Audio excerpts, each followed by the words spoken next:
The following program contains scenes that may be upsetting for some viewers.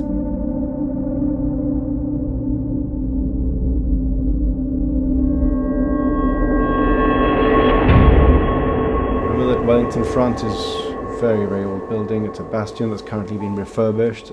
It's a military installation dating back to the 1700s. So these vaults that societies and clubs are using now, these vaults were once military barracks, bastions looking out to the sea.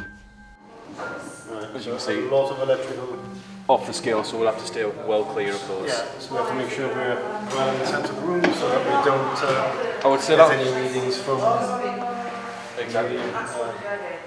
from the electricity.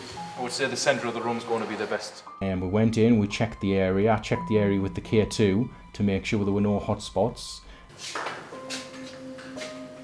Yeah, I'm afraid we'll give a lot off. Yeah, the bottom bit there, freezer, is giving quite a bit off. Okay. But apart from that, the rest of this should be dead. Right, so basically just so that we know where we stand in terms of electric readings. Yeah, so anywhere in the centre of the room, in the other room will be fine. And up here, it's completely dead. There's nothing. Just the light, obviously. But the rest of it, completely dead.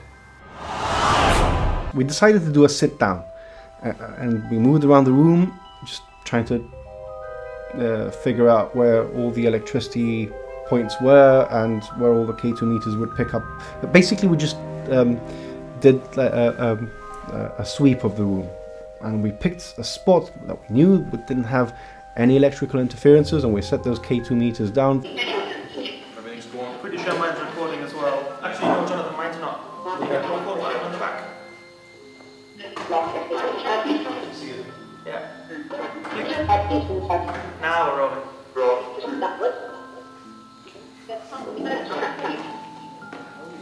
No idea.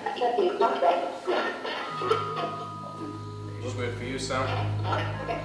And then those K2 meters, those machines started lighting up and going into the reds.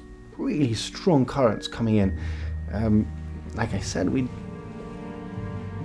tested these things before, and nothing was hitting at this location. It gets closer and it goes right. Look at that. It's actually responding to it. Right, the closer she's getting to mine's starting to light as well now. So this energy, this soul's that connection to and just holding with the hands. Creating an energy vortex for them to communicate. And then they seem to be answering our questions. Okay, let's try and communicate with you. There's two of these lights here in front of us. Let's use this one on the right for yes, and this one on the left for no. Light one up to answer questions. Do you understand me? You need to put all the lights out. You need to step back. Step back. Do that? Can you step back, please? Thank you. You know, using the Echovox and using digital recorders and things like that, you get voices, you hear them coming back, and that's very interesting in itself. But to have something in your hand and command it to do something and then have it do it for you. Okay, step back please from the lights. Thank you. Thank you. As soon as you say thank you, it comes back. Are you As you step back, it disappears. because we're not military? No. Are you angry because we're interfering? Yeah.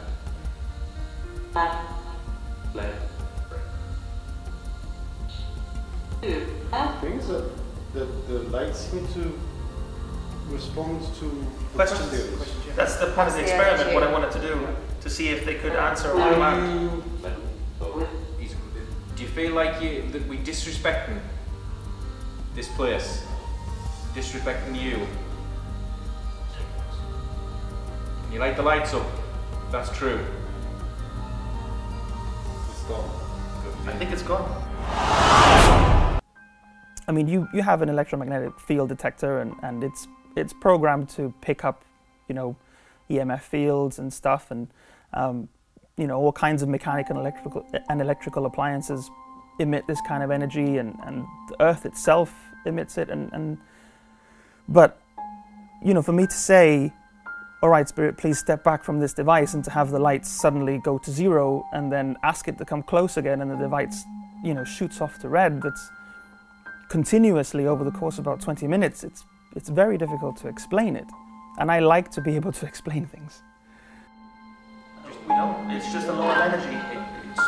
This route, the mouse showed me on the right-hand side. There he goes again.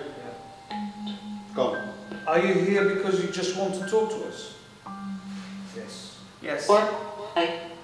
They were responding, and that's what we do. We use the K2 meter as a form of communication. We tend to get them to light it up for yes, leave it out for no. And that's what happened on this occasion.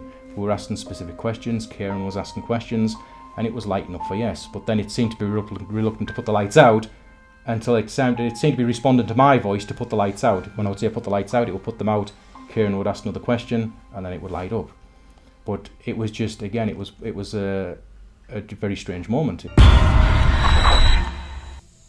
Were you taken from Gibraltar? Or were you brought to Gibraltar? Okay, we need you to step back, please, so that we can know what you're saying. Come on, can you put the lights out, please? Just makes it easy for us. Come on, Just got somebody here. You've hit the nail on the head with something, it's just so exciting. It's, just testing my energy out to just try and communicate. Thank you. I'll ask you again. Were you taken whilst you were in Gibraltar? Were you brought to Gibraltar? Hired. What was interesting about this location was that we still had the influence of the spirit, the demonic, the poltergeist energy that we channeled in the previous episode, this David. Are you ready? You're indeed rolling. Ready? Let's go. Go for it.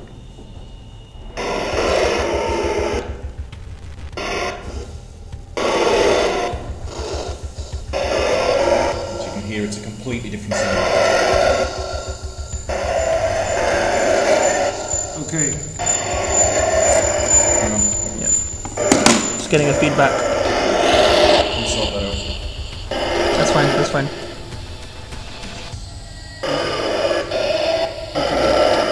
We asked, do we have anybody here with us tonight who wants to communicate through this box? You might find it easier to use this box to communicate with us.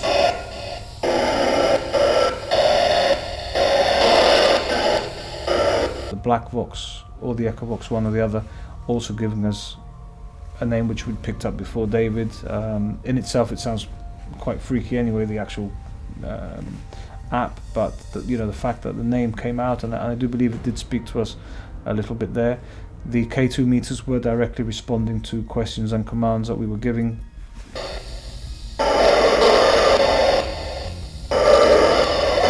Can you just give us a name, your first name?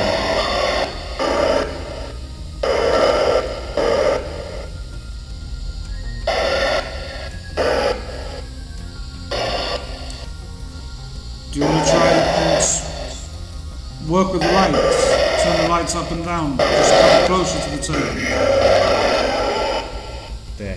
Whoa. What's that? Whoa. I don't know what that was, but... Can you say that name again? Can you repeat it?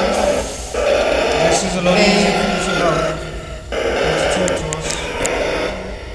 I've got a Vincent. Whoa. I've got a Vincent. Same voice.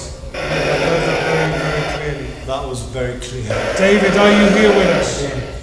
This Vincent with David. I've got the chills. I need Vincent. My arms are going crazy. I've got crazy I need to speak goosebumps. to. This is David who's been attached to Brian, but there's a Vincent with him. Vincent. Vincent, are you there with David?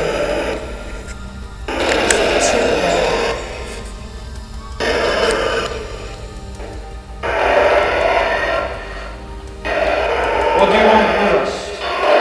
Do you want any help? Yes. But that was like a shriek. Yeah. To be sitting there and watching all of this, it gets the blood going. It really is an exhilarating thing to happen. And then afterwards, when you get home, you have to sort of tell yourself to come back down, you know, calm down, relax, and because otherwise you bring it with you. You know, it's commonly believed that ghosts and spirits, they attach themselves to particularly intense emotion, whether it's fear or happiness or whatever it is.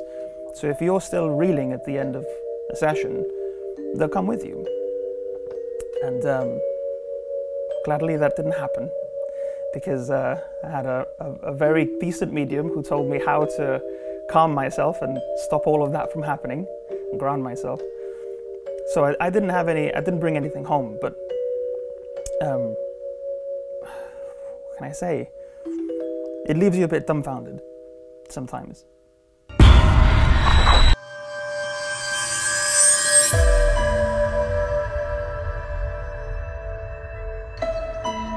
That's it. Open. Open? Open. Come on.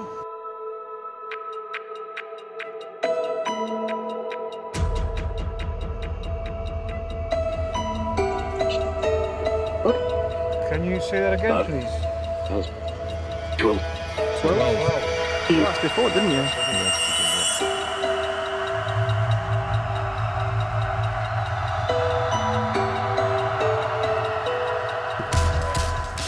Next week, on the Ghost Trail, we're at Trafalgar Cemetery, where the war heroes aren't the only ones who rest in the graves.